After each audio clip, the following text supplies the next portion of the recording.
So Raphael sends in a question here. He says, I was wondering if you had any advice for people who want to discuss important issues and get a following online via YouTube. I'm trying to make it in this field myself, but I've had little to no success. How do you make it in your business, and how do you stay motivated? You can't be in it for the reason that you mentioned here. So you're mentioning, I want to make it. I want to make it on YouTube.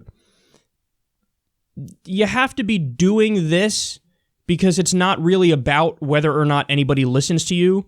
You're doing it because you love it. You're doing it because even if you were in a fucking padded room talking to yourself, you'd be doing the same goddamn thing, because this is more about you developing your own philosophy and your own ideas and trying to get at truth and, bring about justice. And as somebody pointed out to me a while back, they say it almost looks like you're doing therapy for yourself when you're doing your show. And that's true.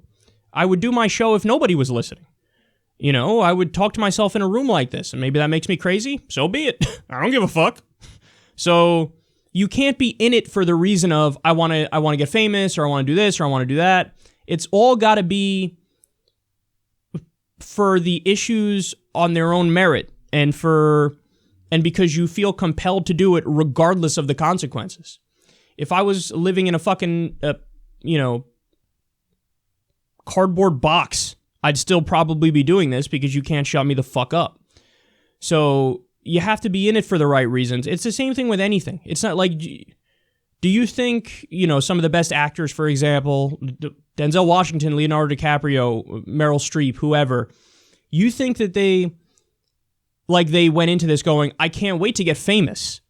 No, they went into it because they love the craft of acting. It's an art form to them, and it's something that touches them deep in their soul, even though I literally don't believe in a soul, but you get what I'm saying. It's something that gets at the core of their being, and they feel like I have to do this, and I want to do this, and I would do this no matter what. And as Jimmy Dore says to me all the time, and as he said on his show before, he's like, I would do this shit if I got paid nothing. Same here, man. So it's got to be more about that than about the end goal. The end goal,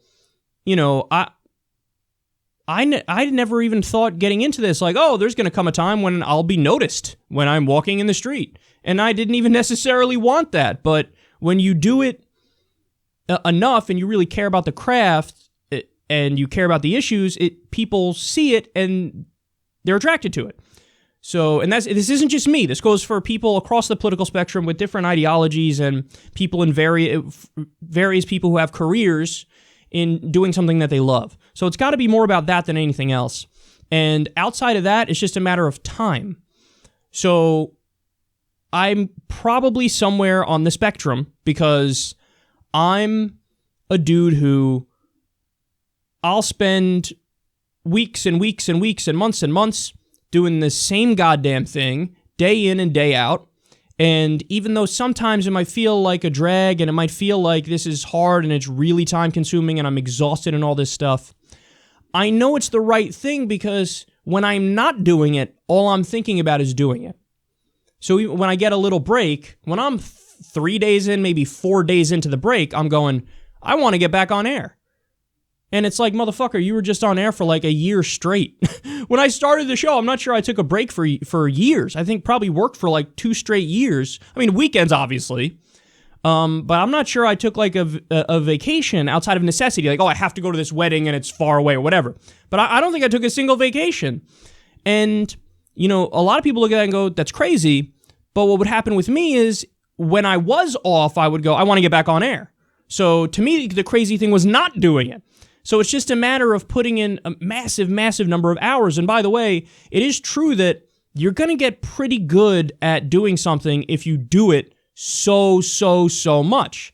That's not saying that if you're 5'3", you're going to make it to the NBA if you put in 10,000 hours or more playing basketball, because sometimes there are physical limitations, sometimes there are intellectual limitations, and that's just a harsh reality of the world. But I can guarantee you're going to get really, really, really good at whatever the thing is. So that's my breakdown for that. And to the final point, how do you stay motivated? That's a great question, because motivation comes in weird ways, man. It really does. So to branch off the conversation into a different area, it's like with exercising. You might exercise for like a year straight and then you kind of fall off the wagon and you're just exhausted and you don't want to do it and you're not into it as much. And then who knows, you'll see a fucking commercial for a hair product or something, some shampoo or some shit, and there's a dude in the commercial who's got a six-pack and you're like, I want a six-pack like that. Time to get back to the gym. And it's just a little click that lets you do it. Now, for most areas in my life, the motivation is few and far between. So in various other areas, it takes a lot for me to get to the point where I say, I want to do X, whatever X is, fill in the blank.